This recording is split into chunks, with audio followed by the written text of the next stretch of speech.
Basically.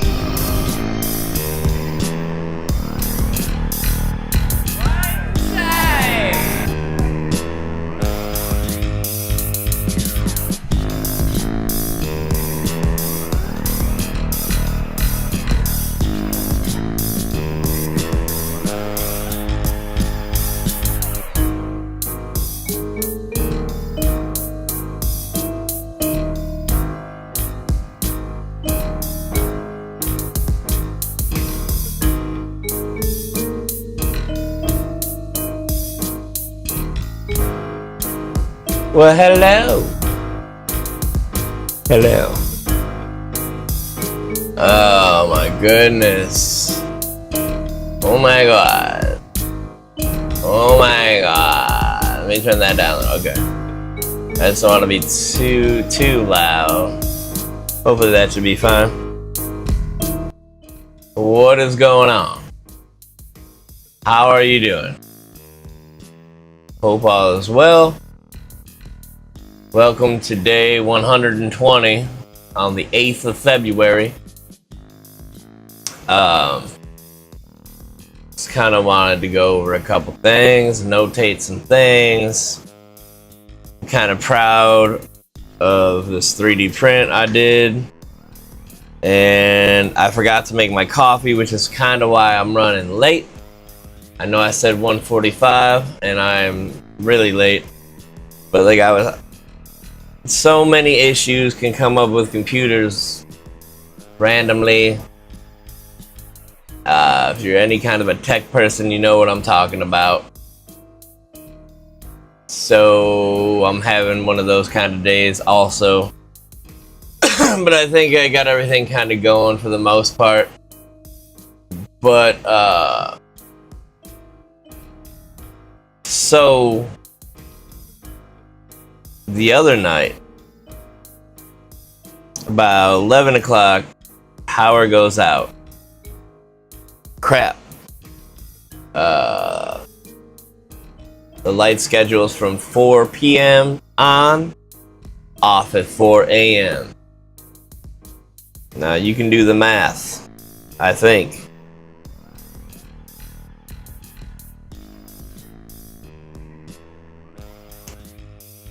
So it got about 7 hours of straight up light.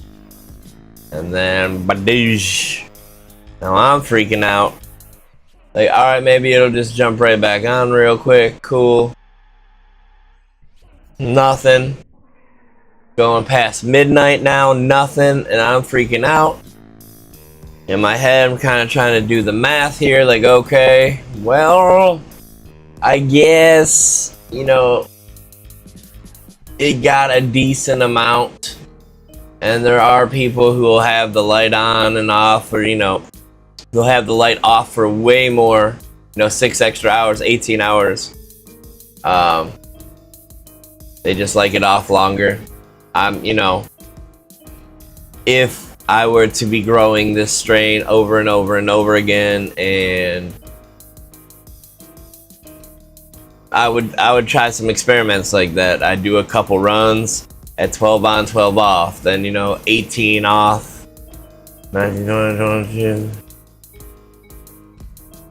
Shit, I can't do math right now. Listen, I just drank a bunch of gummy water tea. It's not even tea. I just put a bunch of gummies in a cup and poured hot water and melted it and drank it. I think it's all starting to hit me right now too. All of the worst times, because I wanted to have done this a while ago. A little more level-headed. And the funny part is I really want to do a dab, just because it just, you know, feels right. Get to the spot, start a video, do a little dangle. So it just sucks because I wish it would have hit me, but I kind of panicked. I should have right away after, you know, I did the math. It's like, all right, well, cool. About it almost got 8 hours. Cool. I should have just unplugged the lights at that point. That would have been the smart move to do. But I didn't. And I may have gotten a little distracted, ADHD, and kind of forgot. And then all of a sudden the power goes on and I flip out because I'm in my bed just laying there rubbing a blanket on my face in my own world. And just startled, get up, run in here. I'm trying to do stuff on the app, but the app is not connected to the Wi-Fi yet because everything just turned back on. So then I'm physically up there clicking on things, and I haven't physically touched the front of that enough to know how to go into menus and override things. And so that's something I'm gonna have to kind of work on. However, I should have, again, just went and unplugged the light. Simple. I wouldn't have had to stay up and worry about anything. It would have been fine. So that kind of sucks. I should have just done it, and then I could have went to bed. You know, power goes out, you're not thinking straight. I'm kind of worried and panicking, especially after the first hour and a half. It's like, well, now my cycle's really fucked. And then we get to the 3 hours, like, oh my goodness. I guess it's not the best thing to be grown in the winter storms, crazy storms going on. But it kind of just happened to work out, so not the end of the world, I suppose. And they're still looking pretty good. And they're getting their full amount of light right now. What's really weird is when the power did go on and I was looking at everything, and I didn't notice it till today. Yesterday, I'm sorry, when the lights were going on at 4 p.m. But it turned 4 o'clock and I'm peeking in and the lights still are not on yet, and I'm looking at the app, and for some reason the on time had changed, and I don't know how that happened. Unless when I was hitting buttons on here to change something, that has to have been what it was, because like it's not just gonna do it on its own, I would imagine. So I'm kind of glad I was here at that time, peeking in, seeing no light on. I was able to go in and correct it in the app, because now everything's on and connected and working, so yippee-ki-yay, awesome. Oh man, but yeah, it was a little nerve-wracking.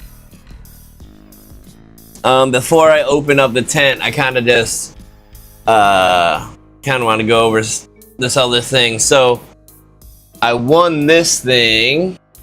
Oh, hold on, let me see if I can get it. So I won this thing right here in a bidding thing for like next to nothing, but it's really cool. And I just 3D printed this holster for it that I had to modify. So wait, where's the other one? So the original one was about a little smaller than this, a little thinner than this, so I widened it, and I also added that connector on the bottom that's connecting it to the stand. But hold on, where's my remote? I'll just use this to do it. Here we go. But it's really cool, and it really has helped me with my streams. I set it up. Pretty cool. So let me show you something I got going on. So we are going to go to the AC Infinity screen. Alright, make sure I'm still up there. Cool beans. And then also I think it was window capture.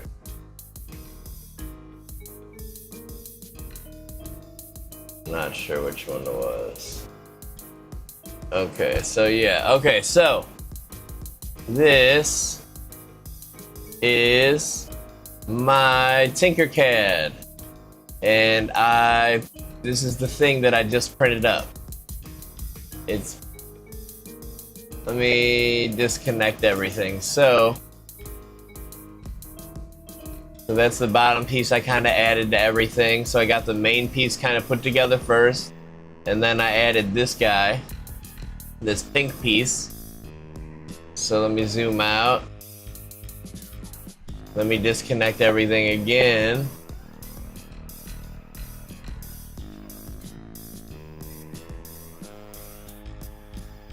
I'm gonna change the color so we can see what was changed. Nothing. Oh, I know what it was. So there's this little shadow thing here. I have to remember to, alright. That basically takes out a whole shaft on the inside of that piece. So then we're gonna hit separate again. So now you can see this part that I kind of added to the bottom of this main yellow piece. And then disconnect again, and then you can see where I filled it in. So it was a really thin, hollowed out piece, but I wanted it to kind of be a little more stable and sturdy, so I kind of filled it in. We got that, and then we'll hit this, we'll hit separate again, and then hit separate again. Now these, since they're kind of see-through like that, that means it's gonna take whatever's in that path. Anything inside that cube is getting taken off. So basically I use that to get straight edges with everything and keep it aligned even. And then we go separate again. So now you can kind of see this piece on this right side, and then the piece on the left side. Right side and left side.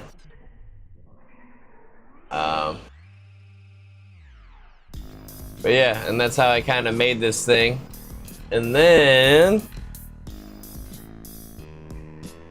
check this out. So this is the 3D printing app that, you know, I kind of brought this piece into. It was one piece. When I brought this in here, yeah, I know, I'm not gonna bring it in again. But it gives you the option to cut and make like this dovetail piece in here. And that way, this piece, let me make this a different color so maybe we can see this better.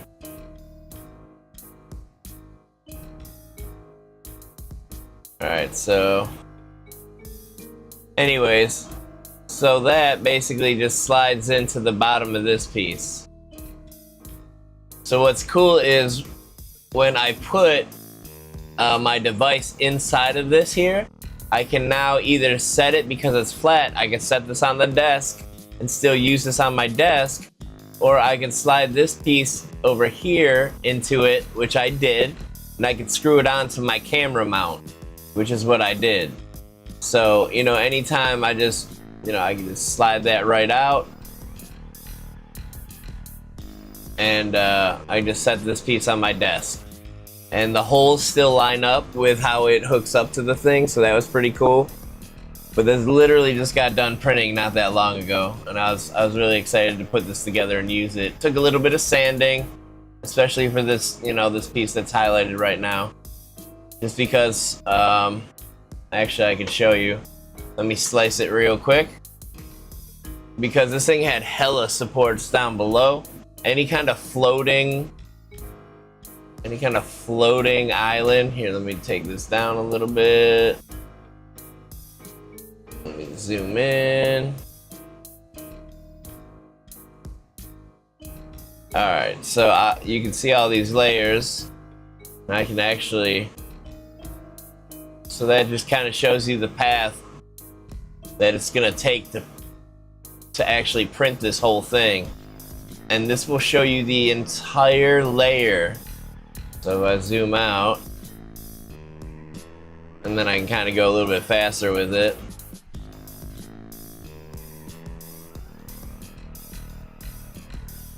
And then as we go up, you can see these supports right here.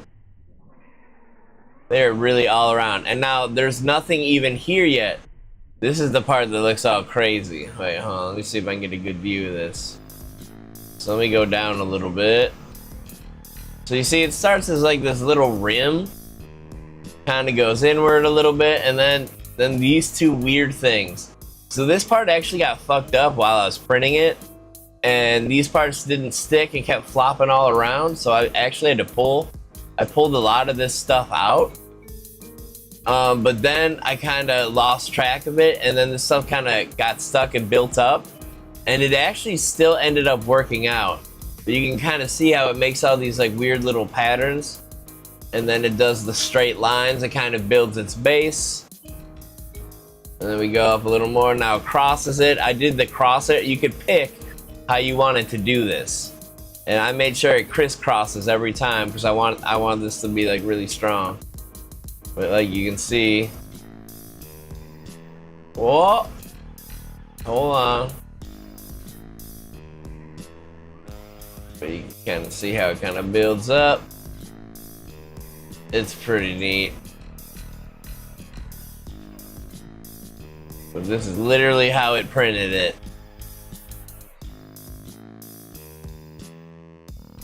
And you can see by the time this piece on the left is done, it still has all this to print. All this to print. Just to get all that.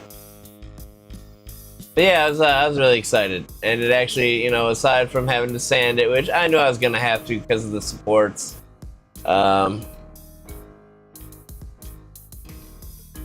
just thought it was pretty cool. I was really excited about it. So I felt like sharing it. Oh, you know what? There's one more thing I wanted to show you guys. I know, you're excited to see the plants, right? So I'm sure I showed this before, but I'm excited that I can actually show you now. And actually, let me get it loaded up. So, if you've seen any of my grows, you've seen the clips that I have on the plants, the orange ones, and I decided to make my own. The ones that I bought, the orange ones, they're a little smaller, and I thought that they had like bigger, wider ends at the tips, but not really, and I don't think they have one on the center at all. So mine are like a little bit of an upgrade. They're a little more of a pain in the ass to print because this middle nipple part, this part, I have to glue this on. This prints up just this little round thing on its own, and I kind of glue it and push it in there. However, it's worth it because now like it'll prevent it from sliding around on there. But so this is my own. This was the first one, and you can see how it kind of has that give. And it's so easy, it barely clicks when it goes over. But then I kind of made this upgrade.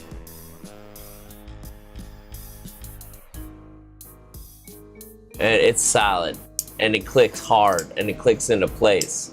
So, just so you guys can see, you know, kind of what I did here. Now, I had two different versions. Now, these ones on the left over here.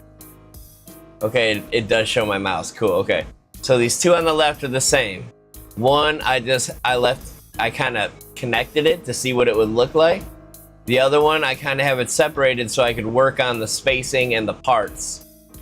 Now, I'm not gonna take these apart because I don't want to mess with it too much and forget how I had it connected. Because sometimes how you have to connect these together really actually does matter. Now, these other two over here that are in main focus now, these are thinner. They're not as fat as the other side. And I did have a loosey-goosey version of both. And when I redid it and made it fit better, I didn't even bother with the thinner ones because they were just still a little too flimsy for me. So I just worked on these bigger ones. And however, when you are in the Bamboo Lab slicing program, you can just size them down. So I can keep all this the same and just size them down. But so basically I ended up making this part right here a little bit longer. And when I first did it, this part was rounded and it wasn't touching the ground fully, and it kept warping upwards when I would print it. So not good at all. So I reworked that out a little bit. I stretched it forward a little bit. This main, actually here, hold on. This main orange stem was thin. It was a little too thin, so it allowed this blue part to wobble back and forth. So I widened this main part up, and then as you can see right here, so I didn't change a lot to this other one over here. But this is how it used to look at the end. I kind of had this little indent in there, and it's fine and all, but that does kind of give it a weaker point. So I went with this design where it was a little fat, a big old fat thing. So, you know, when these plants do get big and heavy, it could kind of handle it. And with how much more structured I kind of made this thing, it's for the best. But I also had to heighten, which one was it? I had to heighten this one because this one was a little too low still, and it wasn't even with the other three. So I did have to heighten that up. But yeah, so now this thing works really good. So when I print it up,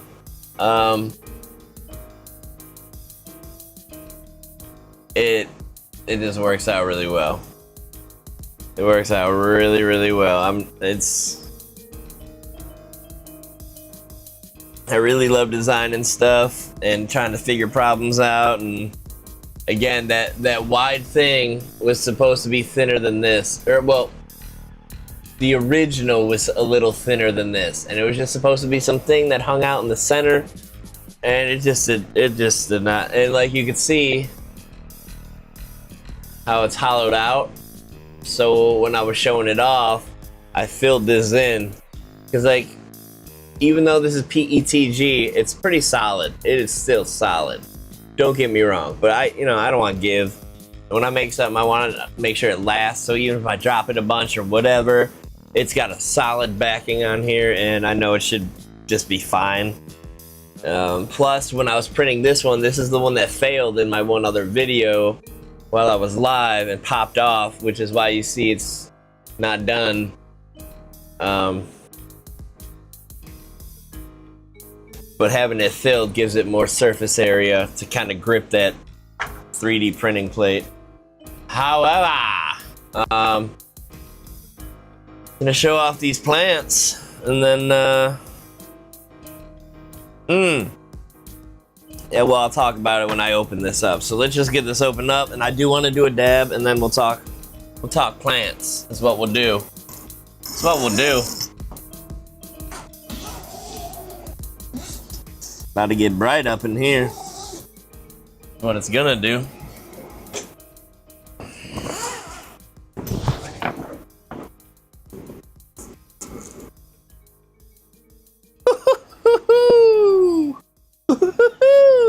A ticker!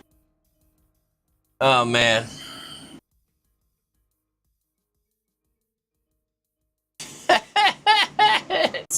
Here's what we'll do.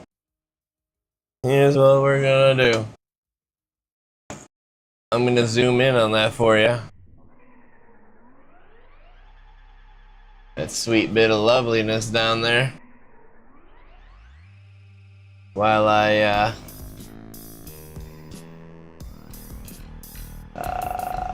get ready. While I get my dab ready.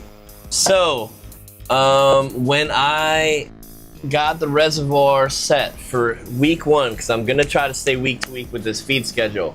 So it's important that I kind of figure out how much these mofros are drinking in a week.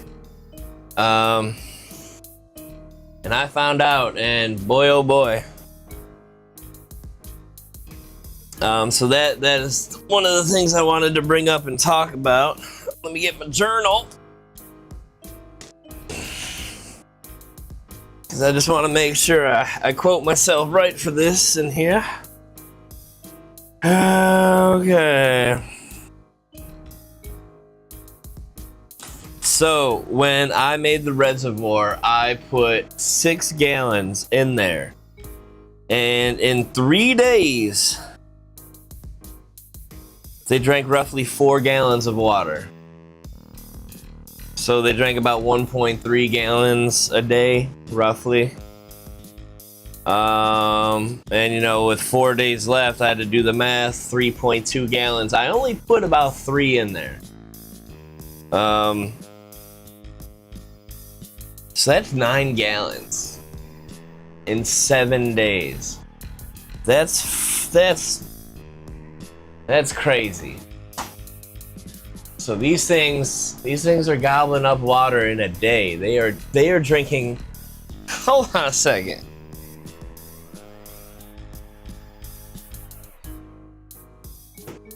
In one day they are drinking this much water. 2 plants are drinking this plus 0.3.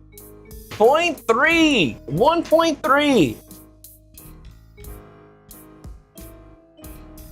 That's a lot of water. Holy crap, that's a lot of water. And they're only gonna drink more once they get a little more further along in the process. So week 2 starts on Tuesday.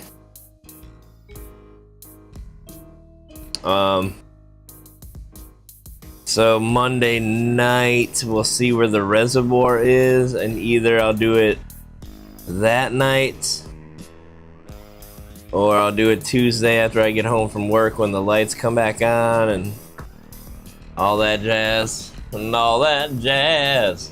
But this thing's filling out pretty nicely. It is smashing up against the walls at parts. But holy crap, man. This thing's going cray.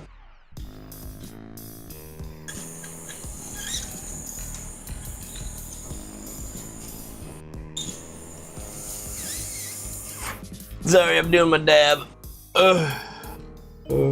Yeah. So,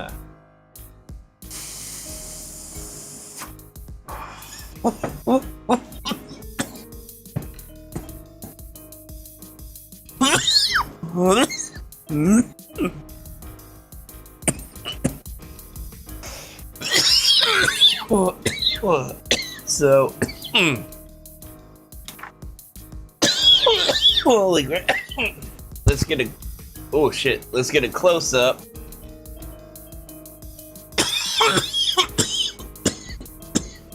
Of these ladies.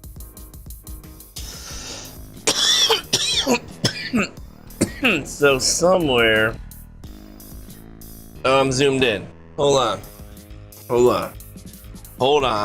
I'm all zoomed in here.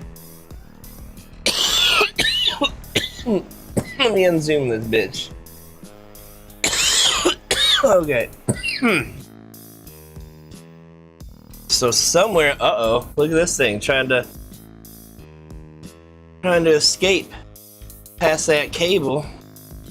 I'll put that up there like that. All these things trying to escape out of here.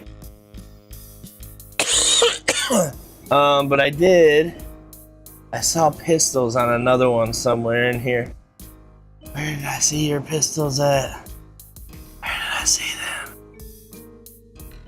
Either way, I saw multiple sites. So that's pretty cool. And this thing, it's actually giving out some smells. So that's pretty cool.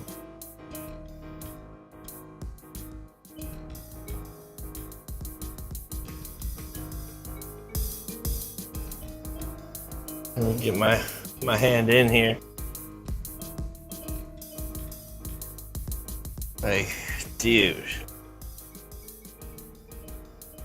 You can see it just crawling up that wall.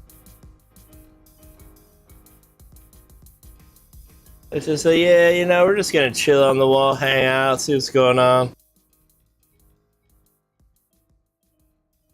But dude,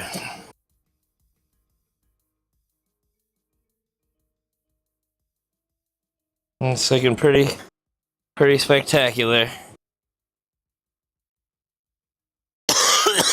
So pretty pleased. Pretty pleased. So that one is just about there. Like if we look, stupid focus. Well, you get the point. It's right about there. So that's cool. But look at that guy back there. That doesn't look good. I gotta check that out. At some point I'm gonna have to thin this out a little bit, one way or another. But yeah. Pretty excited. Pretty excited about all this. God, that looks so good.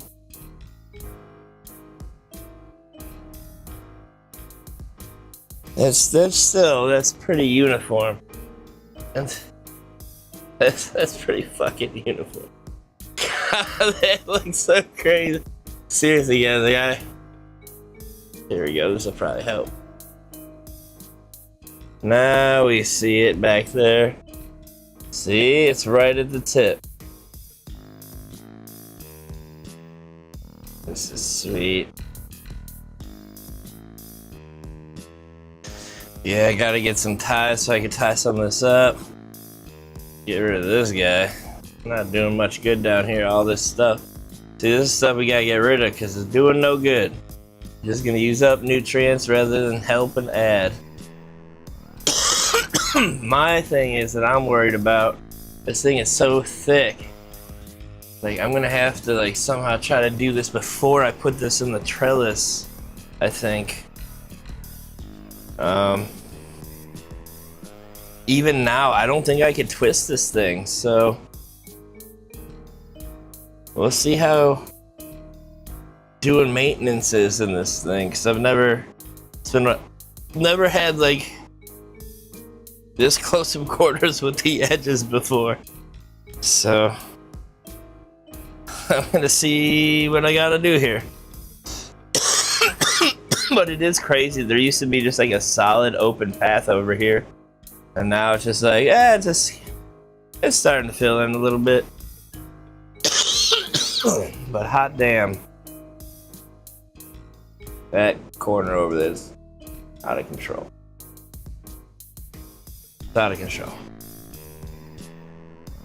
But yeah, I'm pretty stoked about all this on the reels, slips of things. All right. Oh, my notebook. So, by my calculations,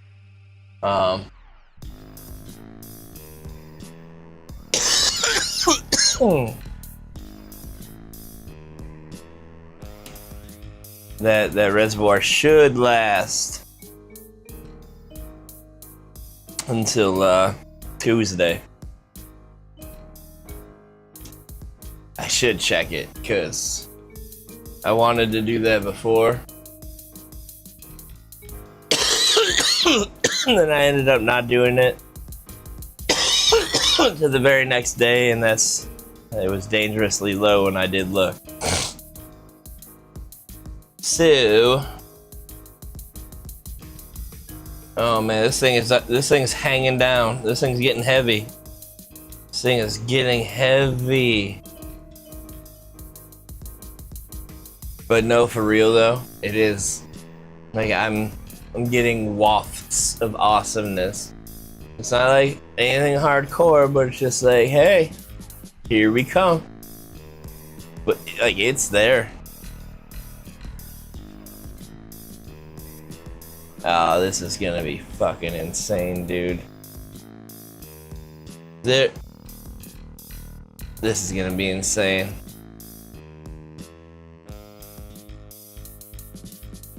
There's a lot going on in there. And when I thin some of this out, like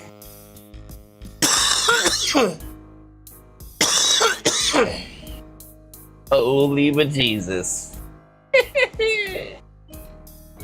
And like I'm gonna make sure I do a little more research too, because I used to have a certain point that I would do all this, and now I'm just gonna have to get like 20 different opinions and try to pick which I feel is the best again, or what maybe kind of feels like what I might have used to do. But I'd always get some super fat buds, but also underlights. That's now I'm not sure if I'm gonna get my commission check or not from work. Some stuff happened in the system and trying to fix it and could delay blah de blah de blah.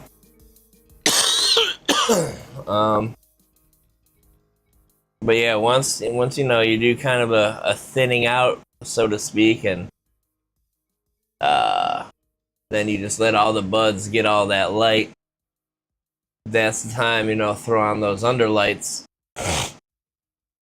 Really, because it will eventually get like this again. But like you've seen throughout my grow, if you watched any of my videos, how all of the underneath right now, it's clear and open. Here, I'll show you. Like there's nothing going on down there. Very open. Over there. Super very open. No leaves really, nothing going down. So a lot of air penetration down there from these vents that are right there. So it's getting good air circulation, top and bottom, but eventually we will be cutting those those fan leaves off that are up there right now.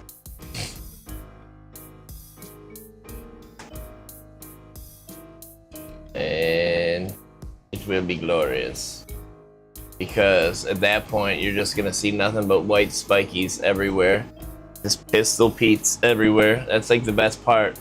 And then like I'm thinking about, like, because I have my cameras on the time lapse right now, part of me wants to use one of those to focus on just one bud site and just watch that thing blow up. Because second week of nutrients is the same as first week. Then the next couple weeks I start adding things, a little more every week, and upping the EC. And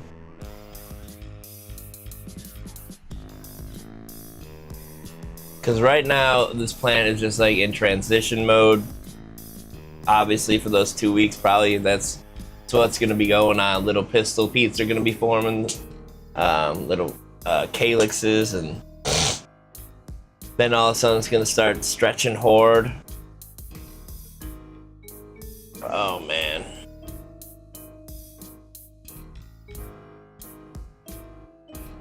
That's insanity.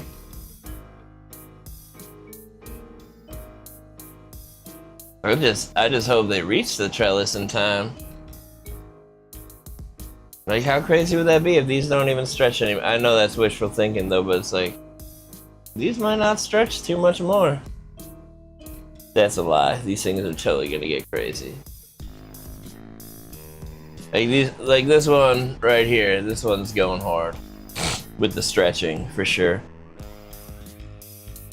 But it's got some really healthy looking leaves.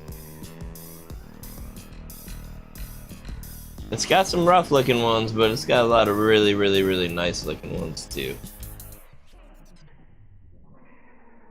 But I'm just wondering, after such a long night, if that might have helped with the transition a little bit, and now it's gonna go back to the 12.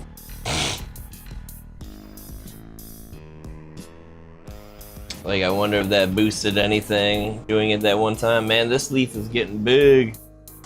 I want to cut it so bad. Oh, I just want to cut so much of it off right now.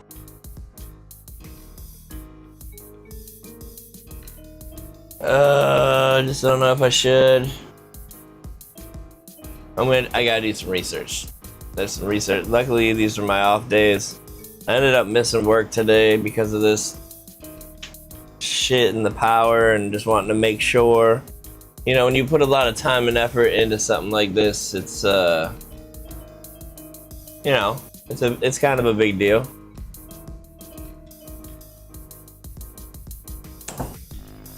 But this thing's getting out of control. It's getting out of control. It's pretty cool though. You know, hey man, it's pretty cool, man.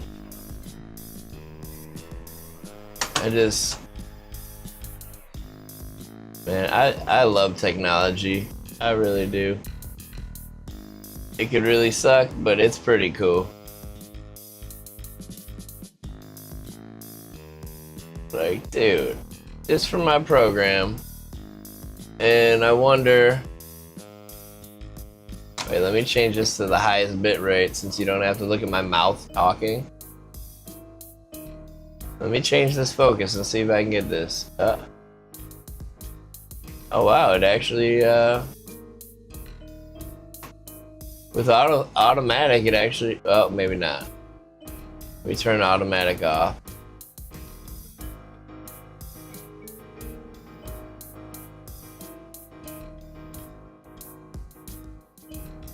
Feel like right there's the money shot.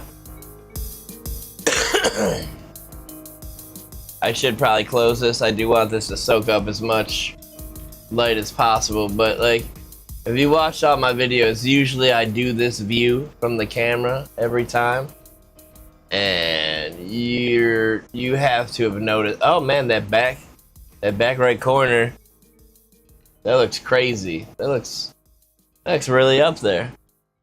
However, that back right corner is a lie because you're only seeing the front of this.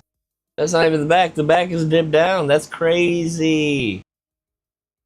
This plant might. Oh man, this is crazy. Guys, sorry. I'm really excited about a lot of stuff right now, especially this 3D printing thing. This little controller button thing I won. The ladies seem to be doing really well. We are actually in flour, so that's cool. It's like, I'm pretty sure I nailed down that I have to have like 9 gallons in my reservoir. That's cool. And what's even better is like, I have a 12-gallon reservoir, so the only thing I'm kind of worried about is the PEX that I'm using. I didn't have it that high up because I wasn't planning on using the reservoir to its fullest. So, you know, I've seen 6 gallons in there, but I don't know what 9's gonna be like. So that'll be interesting. I think just because it is in flour mode, so I started using easy to flow, and I'm not sure.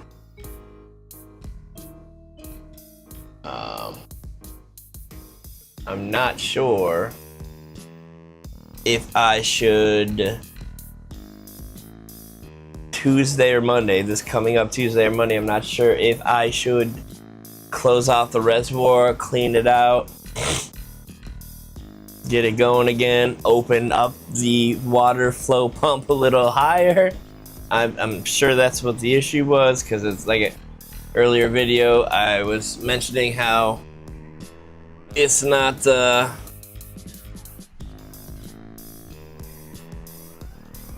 flowing like it used to, and that's probably because of vinegar concentration messing with the gaskets and whatnot, or it could have just been like when I was cleaning it and washing it, there has an open close thing, and I might have closed it up a little bit so it's not sucking in as much.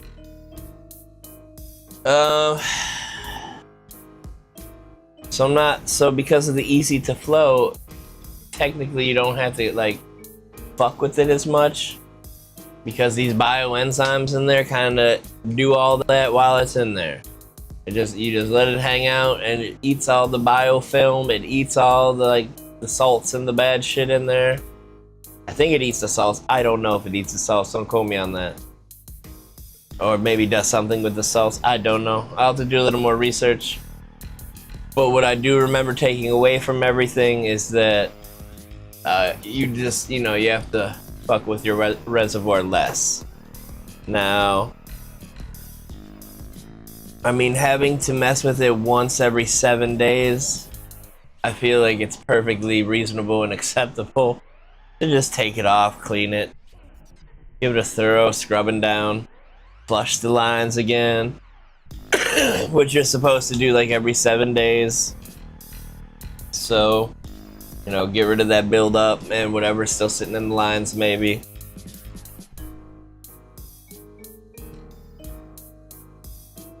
But all in all, I've only been using Athena and the Easy to Flow, which is on the Athena website.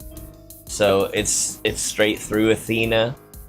And I really haven't deviated except for, pH up, pH down.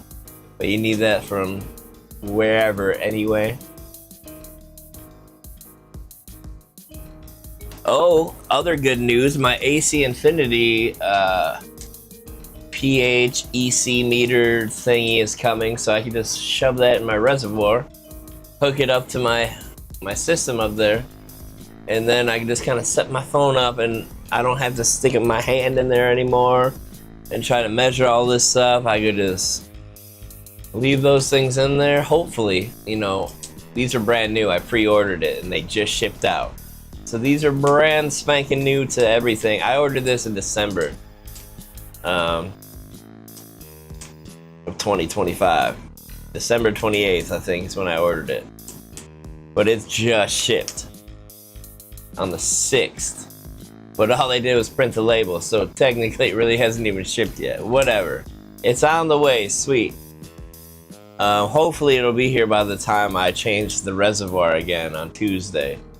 Probably not, but that would be really nice and convenient because that's when I'm going to be making another reservoir.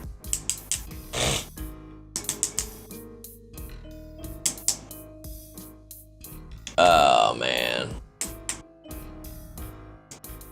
Yeah, but I'm just hoping I can open up the app and bring my iPad over there or something like that while I'm over by the reservoir. And then,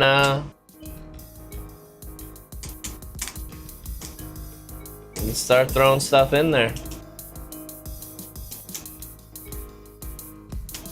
Oh man, that'd be nice too because with the balance is basically your silica, but it's also the pH up.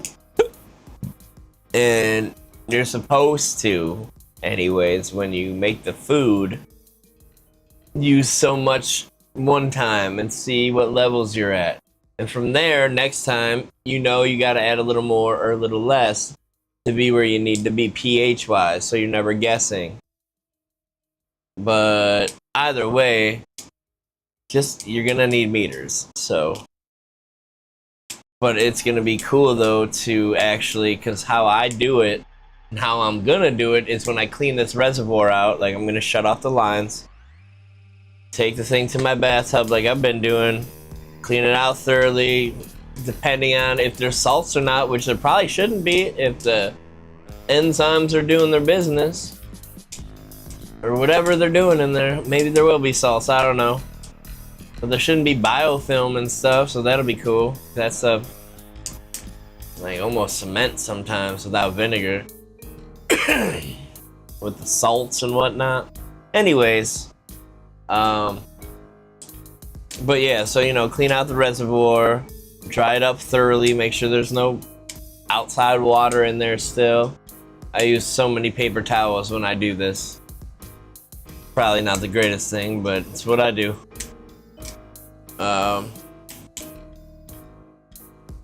But yeah, then I bring the reservoir back out here, kind of hook everything back up after I clean that stuff out thoroughly. Like I'll get the tubes, I'll get the pump thoroughly.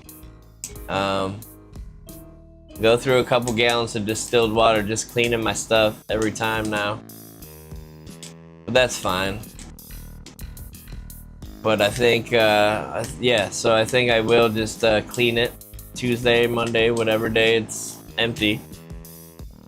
And how I do it is I will close everything up, pour in, well, now I'm going to be pouring in 9 gallons. And then I pour in 9 gallons worth of the balance, which is the silica. And you got to let that mix in with the water. So you have to let it chill for a little bit. And so I'll always just put the balance in there. I'll rinse out the measuring cup with the water flow that's coming out the tap at the top. And then I'll just kind of walk away for a half hour to an hour. Let it keep the pump on, let it circulate and flow. And mix the water with the silica. And then after that hour, you know, you do bloom B, bloom A, then all the other stuff. But yeah, hopefully I'll have those meters, man. That'll really make things so much easier for me. Easier for my life. It's very exciting that it's like for my AI unit. And what's crazier too is that, you know, the pH is supposed to shift here and there. I have not gone back and checked my reservoir after I made it to see if it has gone crazy. I did one other time when I was in veg, and you know, it's still pretty much the same. So I haven't looked. I should. But having this thing in there, I can just open up the app and see it. Like, oh yeah, it did move a little bit, and you know, I can act accordingly. But those things are gonna be a game changer, man. Because how I have to do it now is I have to add these things, and then measure it once they're all in there. And it's always gonna be off, so I'm always gonna have to add more grow A and B. And now I try to, or not grow, but bloom now. And I try to account for that now because I look at my notes and see what I did last time. Because every time I add stuff, I'll put it in my notes, like added 5 more milliliters, added 5 more milliliters, here's where I was at, added 5 more.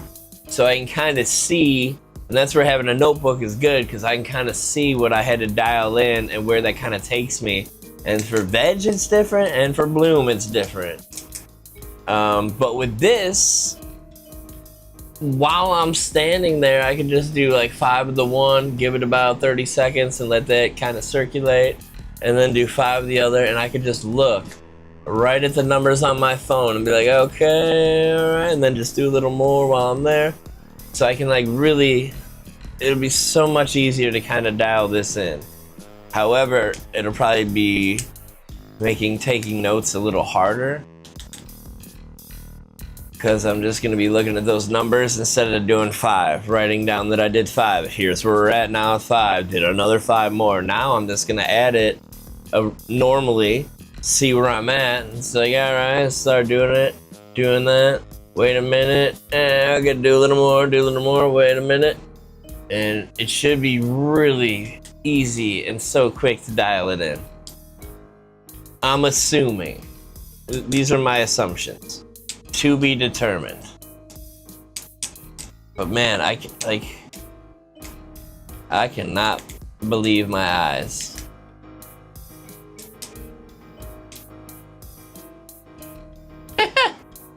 That's crazy. But man, this thing that I printed turned out so well. I'm so excited. Oh man, I have these other projects that I need to print out for people, but they are all like at the bare edge of what my printer can handle. So I'm worried about trying it and potentially wasting a lot of filament doing it.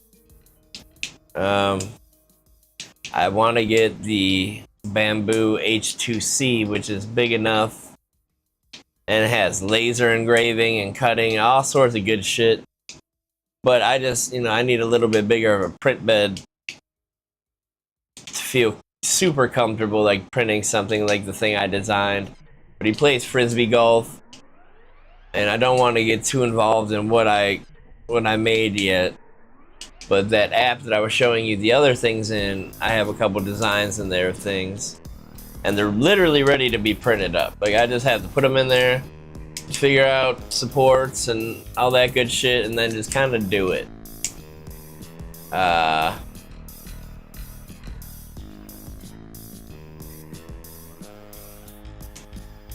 Yeah, like I said, my printer, man, it's got its limitations, and size is a limitation, and what this invention is for, it's, you know, it's not a small thing, it's not a big thing either, but it's just big enough to be a little bit of bullshit for my printer. And I only have the Bamboo A1, so it's not like the best of the best. Just kind of get my foot in the water, just seeing what it can do, what the printing world is like, and I have done and created so much with this printer now. Like, I've created things for my dad that he uses daily.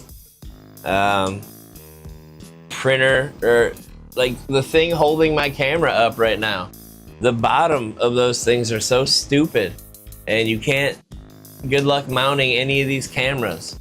Luckily, with a 3D printer, I was able to find something, modify it, and now I have it from like a mic stand kind of thing, so to speak.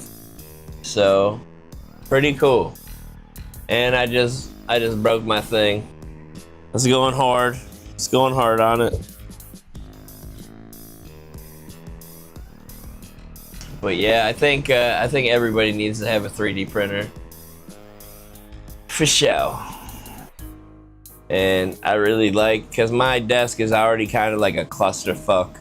I'm sure if any of you have seen my videos, you know what I'm talking about. I just don't have room, man. I need room. So I'm tempted after March to maybe do or go somewhere else, but you know, the price is right here. So I might just have to modify how I stay here, like turn my bedroom into kind of like the grow area, and then bring my mattress out into the living room area, and kind of just like, you know, it's just me anyway, so, you know, maybe like another year of that. Get a couple grows in. Stagger them maybe a little bit. Start one. And then wait till that gets pretty far along, and then start the other one. And that way, when one finishes, the other one's still going, then I can start the other one. Kind of have them like crisscrossing, and, you know. Or, you know, just do them both at the same time and both are done. Start another, you know.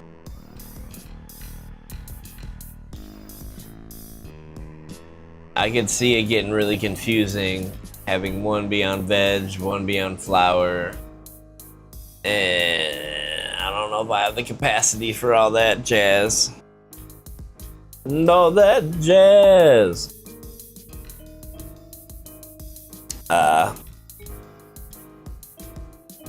But I will say, man, I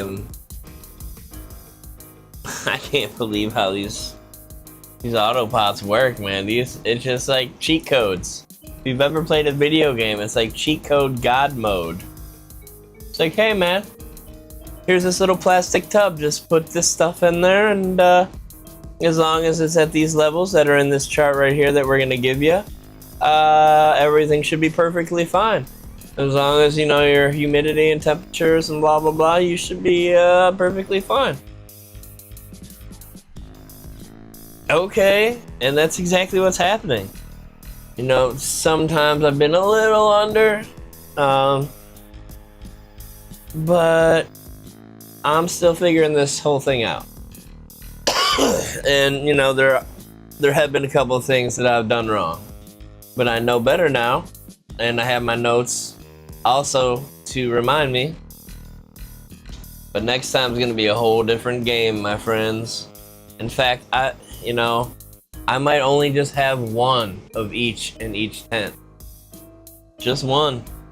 Because if I can make these two like this, it's like there's no doubt I could have just made one like this. However, think of it this way though. If I have one, all those nutrients have to go into all those chutes. spanning this whole thing, as opposed to, well, just think of that. So if I have one in there and I have it stretching across this whole tent, that's 1 billion stems coming up, right? Now all those nutrients have to go to all those bud sites when it starts budding. So this one thing has to carry the weight of that. So maybe it's not the best idea, because doing it this way now, both are filling up the tent. Now it's gonna take less from this pot to take care of this plant than it would to take care of the whole tent. So the buds will actually be getting more from growing it this way than it would if I just had one plant in there. So maybe I won't. I don't know if I said that right or not. I'm feeling like that drink of gummies might be doing something over here. Yeah, it just makes sense. You got one pot in there trying to feed 1 billion buds versus 2 pots in there trying to feed 1 billion buds. Like, those buds are gonna get way more nutrients from the 2 than if it was just from the 1.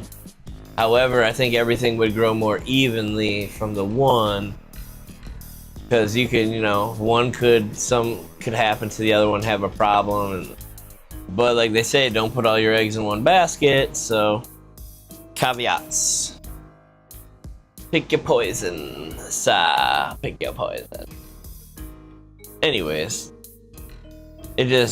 all I'm trying to say in this video is it got scary, had a blackout. Luckily, they got close to 8 hours of light, so that's fine. They got a large dose of darkness. However, when the lights went on, it came on for a minute. So they got a little dose of light for a second, so let's hope it didn't fuck with them too much.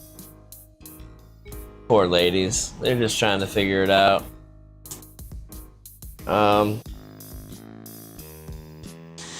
Yeah, so I hope that 3D printing stuff looked good on the stream.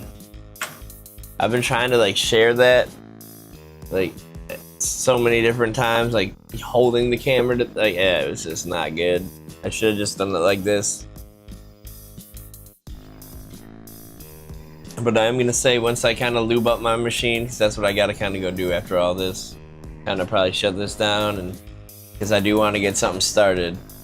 But you know, you gotta make sure you take care of the machine first so it works.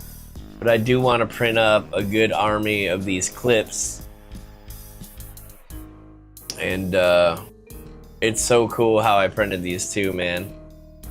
Because when I put it in my slicer, I just cut off that middle nipple tip thing, and I added a little, a pole, a little pokey, I don't know, but it made it just so like when you printed it, you just pick it up, put a little super glue in there, smash it on there, hold it for about 10 seconds, and boom.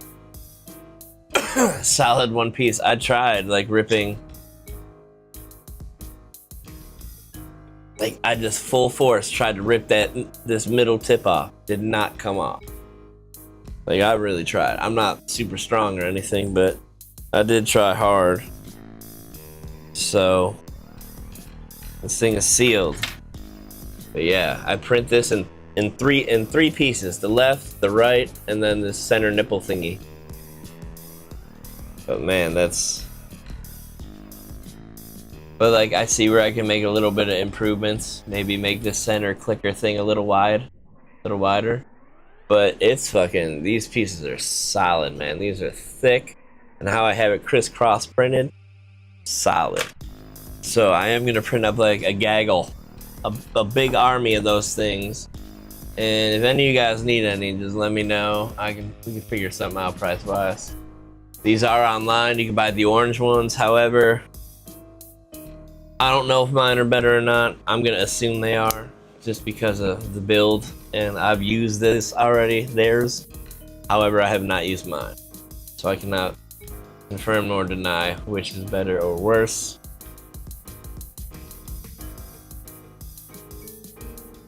But we will find out, because I will be using mine on the next one. I will use mine before I use the orange ones. And I have a bunch of red filaments, so maybe I'll do a bunch of red ones. Look like real Christmassy in there. Real Christmassy in July. That'll be something. So yeah, I don't know if I got much more than that at the moment. I kind of want to show you guys what I'm talking about at the same time. This turns out to be sweet. Like, I have all the electronics, all the parts for this thing I kind of created. I just haven't printed it. It's been probably a year plus now. I should just get to it. Procrastination. I should at least try it. But it is a lot of filming to potentially... it's a big thing. So it could warp, it could have a lot of issues and problems. I'm a little nervous. It's not as like carefree as trying to print one of these up and seeing if it works. Like, this thing takes up my whole print bed. It's humongous. I'm sure you've seen it. I am sure you've seen it at some point if you've seen my videos, or if you've ever seen the Bamboo A1. Oh boy. But it would be cool to finally print it up, try to put this thing together and surprise my dude with it. Like, hey, finally did it. Finally printed it up. It did work. Or just like fail 7 times and then it's like, we will wait till I get the H2C. Because, you know, I'm worried about the heaters on the outer edges of the print bed because usually they're never great. So I'm worried about these things warping. I've definitely had warping issues. Just even telling you about these earlier in my first rendition, the middle clicky part, since it wasn't flat, touching it warped. Even in an enclosure, a 3D printing enclosure, it was warped.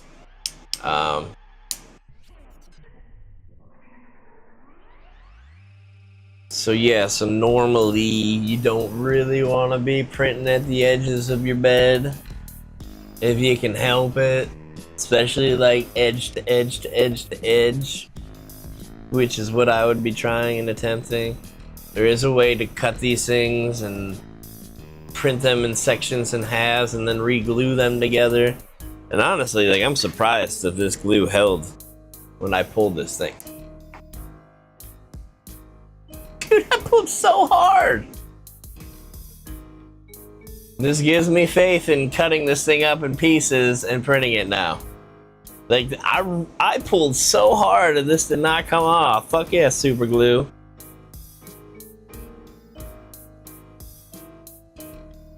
You know, I just don't want it to be a piece of shit. I want it to be a quality. However, it is a prototype.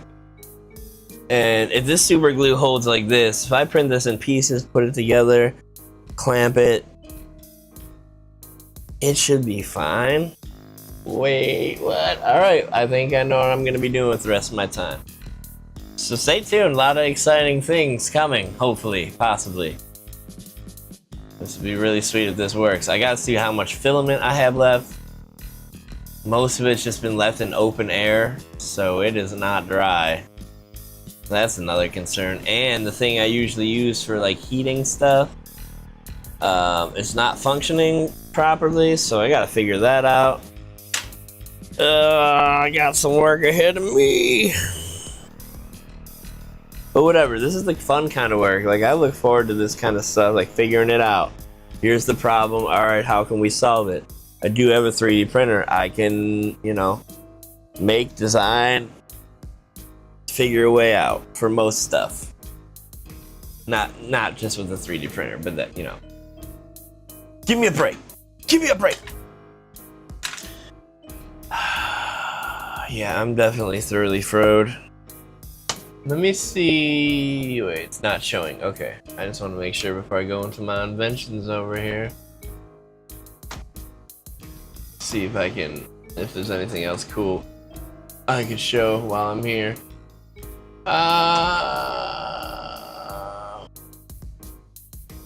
You know what? I could show this. So,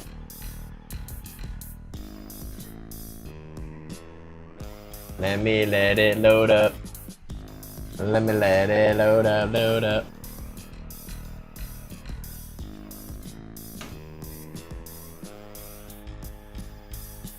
Oh yeah, this thing is so it sucks because all the things I design are pretty big, but they're not for small things.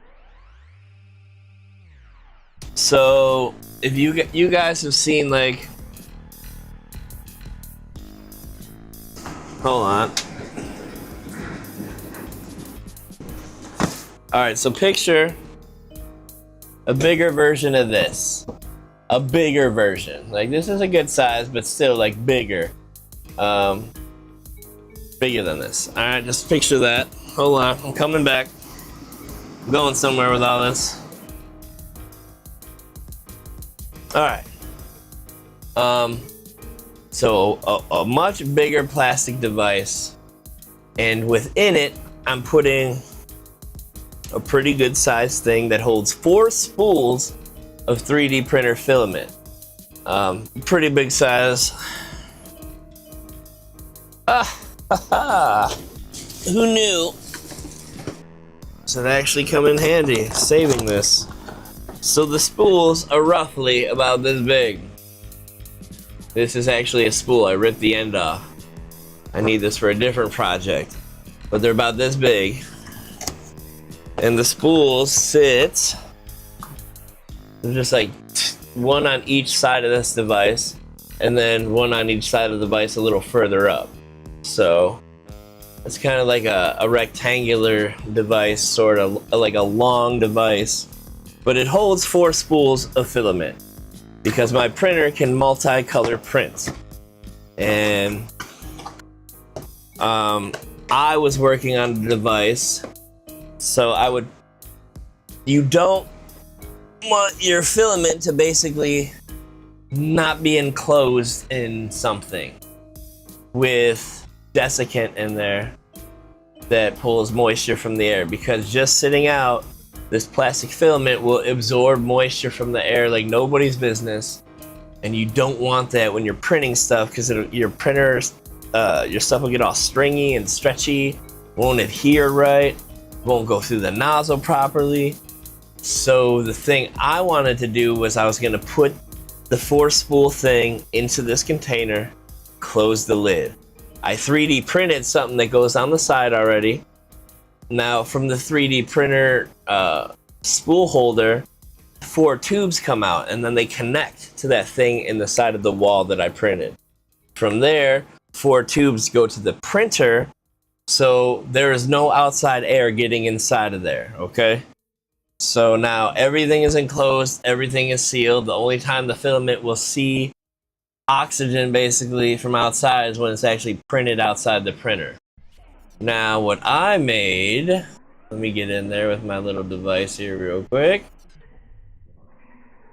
This is so cool. This thing is so cool. Alright, so I'm going to be printing 2 of these, one for each side. There's a left and a right side. So basically I designed this. All the electronics and stuff are going to be housed down here. And I designed this for threaded inserts to be pushed into here, like heated, pushed in. So all this will be screwed together basically. So basically the yellow, this thing is just kind of like a cover. We'll make this go away. And then you can kind of see, so I'm going to insert some computer fans, 1 in each section. And then if you come over here, so I think I'm going to have the fans blowing outwards, pulling air outwards. All right. So then let me put that back in here. So then the air comes into, yeah, so the air comes through the desiccant. So basically what I'm gonna have is I got screen mesh, like wire screen mesh, that I'm gonna put over the front of this whole thing before I screw it on. And so this is obviously gonna be sealed off, and I think I even have a more updated version where this is, or maybe I have the wire mesh here as well. I think I have I don't remember, I have to look. I have the plan somewhere. I forgot that you could screw it in down here too. Oh, and I have the holes in there. Look at that, man. It's been a while since I've been in this because I haven't been in the 3D printing world since I moved stuff around for this grow. But up at the top is the lid, obviously, and then you fill up the desiccant in there, and then you put the lid back on. And then these fans are going to be pulling air outwards while the air comes in through this desiccant, out through the back, and then out. So this will be blowing out dry air. Now, I can't show you the heater thing that I have, but basically I designed also, there's a metal plate in there, and I'm gonna attach like a heater device thing to it, and it will apply heat there, so it will warm up the filament and dry it while the desiccant pulls the air, the water from the air. So as long as you keep that filament warm, and you keep the air moving in there, you could dry the filament, make sure it's not moist, and then you can print with it. So this is one of the things I'm thinking about, like maybe working on right now and getting printed up and actually using, because right now I have, I think, 4 spools that are just sitting out in the open because I said, oh, I'll just get to it later, I'll dry it later. But this is actually meant to be connected to the other one. So where you see this, the wires come out of there and they go to the other one. So they run together as one unit, left and right. So, and you can kind of see how big this is. Like, that's pretty freaking big. Because obviously, like, these are going to be the size of, like, you know, screws. Nothing big, like tiny little screws. So it gives you an idea how big this is going to be. But I do have all the parts for this one and the other side. And I have the wire mesh to kind of go over all this stuff. But I believe I had planned on covering this back area first. So, like, I cut out some mesh that would go along the bottom right here, and I'd probably like melt it in to the plastic to the side and to this bottom ledge right here, and probably up this side of this wall to seal it in.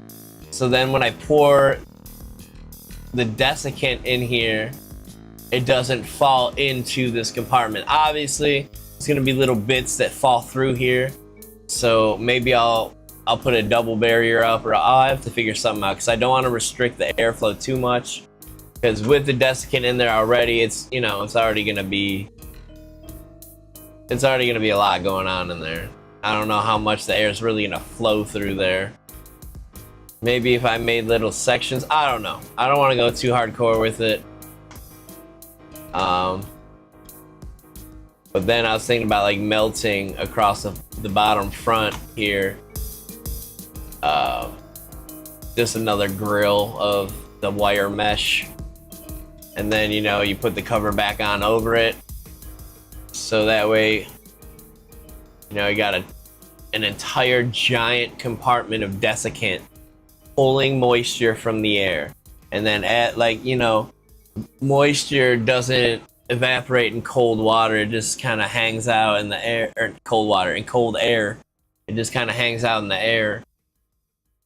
But you got heat, it'll kind of evaporate that, pull that moisture out from the filament and into the air, where then, you know, it'll get absorbed into this this desiccant. The more that I'm thinking about it, I think the more maybe I should have the middle fan pulling out, the other going in. The more I think about it, I think I want to pull the air into it. So maybe I'll have the air blow in and push it into the desiccant and have that absorb it. Maybe that's what we'll do. You know, it's still a work in progress, you know. I just kind of designed this to be able to fit in there. I had a way different design before.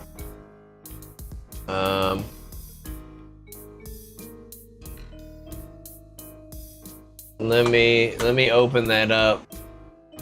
in a different screen, because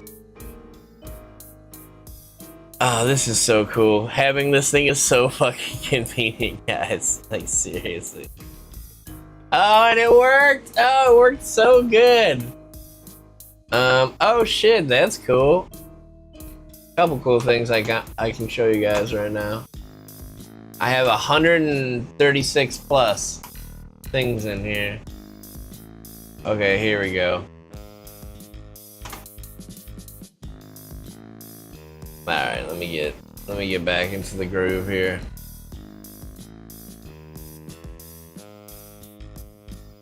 Alright.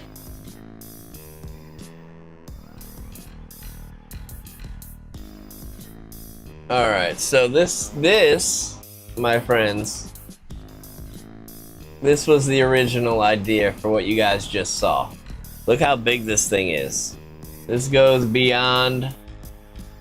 So this thing that says work plane down here, I sized this whole square up to be the size of my 3D printing build plate. Now this was supposed to be the original design.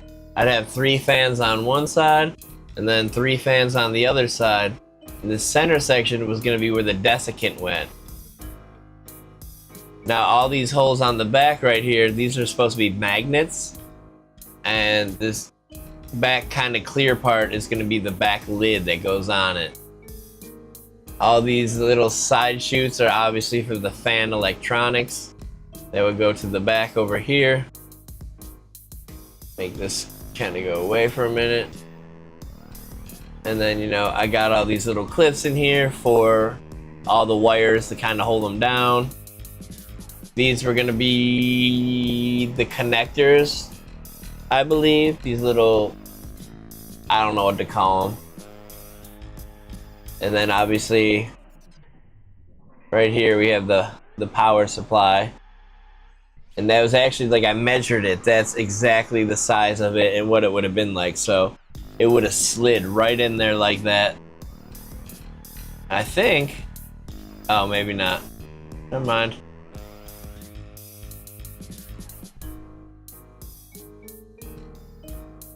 Yeah, so this was the original design. And I was going to try to put that in there with it, but I was like, man, that's just really big. It's really big and really bulky, and I really wasn't happy with it, and that's why I was like, well, maybe I can just maybe I can just do that other thing. But then let me get back in. So this was cool. So this shows you, like I could print both of these right now at the same time on my printer bed. It's tall. I think it reaches like the max height of my thing, which is another thing I'm kind of worried about. This inches? Millimeters, 241 millimeters. It's like, so this is kind of like a mock setup. So I can just kind of see, but like you can see, this doesn't take up a lot of space, and these would be side by side, so this would also leave me room to kind of spread them out a little bit and really take advantage of the space inside that container I'm going to use. Oh man, but yeah, like I have a lot of things I kind of want to do and get to and get out there, and I just need like a little bit big. And another thing that kind of sucks with my printer is I'm kind of limited to what I can print with. So like I can't print like ABS, which is like a lot of your main stuff, plastic stuff. It's kind of like ABS plastic. It's like the good hard stuff that you can really do things with. PETG is the next best thing, which is what my printer can handle. Kind of. I mean, you know, for what I'm looking for anyway. It's the next best thing, but Obviously, there's always going to be better out there. But man, oh man, it would be nice to have something that could do, because like the one I want to get, you can also print like this material, like it's gasket material, pretty much, like rubber gaskets, and that would be really nice to have for a lot of the things I have and want to do. Holy shit, these lights are gonna go off soon. Let me close this up so this gets the most of what it can get, because actually closing this up does actually reflect a lot back. And if you've been watching any of my other videos, then you are aware of this.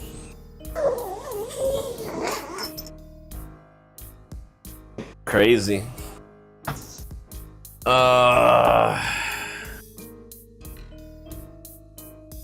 Oh yeah, okay. Oh man. So, show you one more thing. So that container that I was talking about, you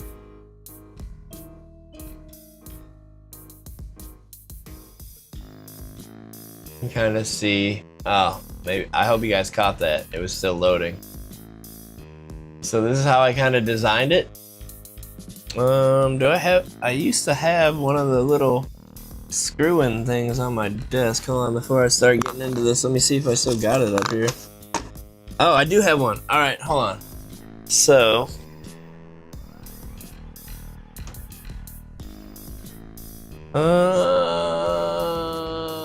I'm just gonna turn it off for a second so I can show you what this is. Now this thing, oh my god, I'm gonna have to do it like this. Let me turn autofocus on or off. Oh, it is off. Okay, so this thing. So this, all right, keep this in mind. So this is what the tubes for the 3D printer go into this. And this, wait, focus. It's all the way down. Okay, cool. Not cool, but cool. Yeah.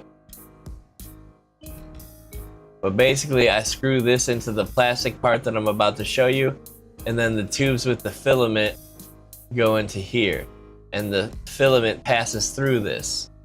So now let me show you what I'm talking about. So we go back into this thing. Now, when I 3D printed this thing, I cut it in half, like straight down the middle, long ways. And then, obviously, I put one on the outside of the container and one on the inside of the container. And each one of these holes in the center is what I screwed one of these little pieces into, so the filament could go straight through to the printer from inside the container. Now, like the filament was a little higher up, so that's why I had this angled upwards, so the filament could kind of like come down and out. And conveniently enough, now also the 3D printer is a shelf below where the filament is now, so it kind of works out pretty good. But it's cool, you know, to just get an everyday container, 3D print some other thing, and then you just made yourself basically like a heating waterless box. Like, not waterless, but you know, takes the humidity out of the air kind of box thing. I don't know what you want to call that. I'm sure there's better things for it than whatever the fuck I said. But yeah, but again, I have to. So basically, the way that I made my e-nail is the way that I made this heating device. I'm hoping the only reason there was an issue is because one of the things is loose. So I'm gonna re-tighten it, plug it back in, turn it on, and hope it works. But that would heat this metal plate, not too hot, just hot enough to get it warm in there. And then with the fans from the desiccant pulling the air around, it will heat up that container. The desiccant will dry the air, and that will be like a dry box for the filament for like 4 spools at a time. And depending if I play my cards right, I might be able to slide a couple in, just like set them in there, just so that they can get the benefits of getting dried out and like ready to be used for printing next. But you know, with 4 spools on there, odds are that I'll need it not huge unless I'm getting close to running out of a certain one, and a multicolor printing, which I think I'm not really gonna do much of. There are some things, like the thing I'm designing for this guy, that I really don't want to use clear PETG for, just due to the nature of what this is and what it's gonna be for and what it does. So I'm gonna need something that's like a solid color. So stuff like that, you know, it'd be nice to not have to change. Right now, how I have it set up, because I'm not even using the container yet. Because again, I need to figure that heating thing out, and I still have to print up the desiccant containers, and I still have to like melt all the screens in there still, and it's gonna be a thing. So,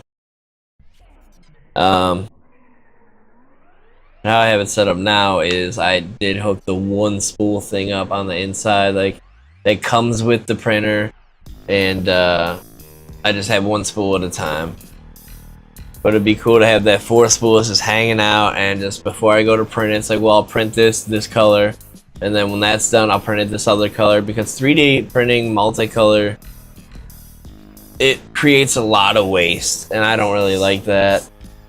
So I'll do my best to do not a lot of it, unless it's like a full piece, a different color kind of thing. I think that's kind of where I'm at with it. Unless, you know, I get that H2C, then there's really not a lot of waste. There's really, like, in comparison, not a lot. So like that's another reason I would like to get one, to actually really fully take advantage of multicolor printing. It comes with its own heater, 4 spool dryer box thing. It's pretty cool. It's pretty cool. H2C with the AMS2. But man, I've gone hard on this stream. An hour and 32 minutes. Holy piss.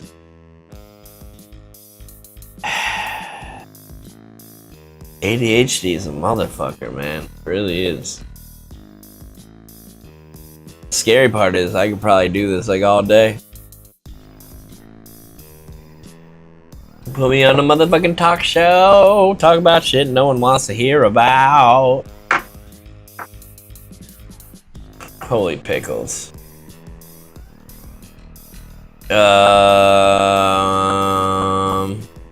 guess stay tuned, guys. Because it's gonna get neat. Oh, before I forget, because I would like to get, man, God knows I'm probably not gonna watch all these, but just to throw it in here, maybe it'll help stick in my brain a little too by saying it.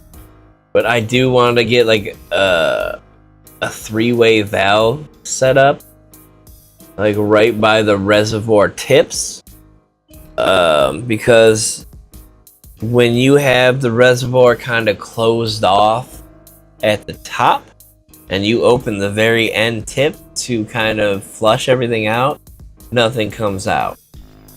So it would be cool to have a valve that kind of like goes up and just out of the way, and you open it and now there's a clear line outwards, but then you get like some air, maybe like I'll get like my other air thing out, plug that in, turn it on, pump some air through it, and push all that water out, because I can close the plant reservoirs off at the base, so that way nothing really fucks with them. They can drink the rest of whatever water's in those lines, and then when I see it's kind of gone and dried out, I can open it back up after I flush the other lines out. So I think that would be kind of like a smart thing to have up front. Like close off the reservoirs for your main feed tank, and then close off your plants, blow some air through the line to pull all the water out from your inner lines, get it out of there. put your new water in your reservoir, open everything up and flush it out, then open up your plant reservoirs at the base. Boom. Super for real flush. But like, I don't like right now how it is when I can just open the tip end of everything and nothing comes out, because like where the shutoff is for the plant base reservoirs, I'll put like something in like right underneath where that shutoff is to kind of lift it up a little bit and then close it, so that way the water kind of goes down into the plant, and the other one on the other side, it's just gonna sit there. So that kind of bothers me that it just sits in the line. And then, you know, when I hook up the new reservoir and open the lines back up at the main feeding reservoir, the water comes out at that point at the very end of everything flushing out. But then I just always wonder if where I shut it off at the plant base, if that line kind of gets pulled out and cleaned out too, or if that just kind of sits in there. So it kind of bothers me having that thought, and it'd be nice to just have like a third opening at the main feeding valve, basically, where I could just blow some water through and get all that water out. Because that would work. That would work. Oh, just a thought. Just a thought, BK. Man, I'm getting sleepy. Alright, well, on that note, God, I love this thing. This thing is so cool. I wish I would have had one of these button press thingies so much longer ago. But it's even cooler that it's on this 3D modified stand that I printed up. And the fact that it's like clear. This thing has LED lights that go around it, and it kind of comes through in the plastic, so that's even cooler. It just worked out. Fuck yeah. Alright, well, hey man, thanks for hanging out, guys.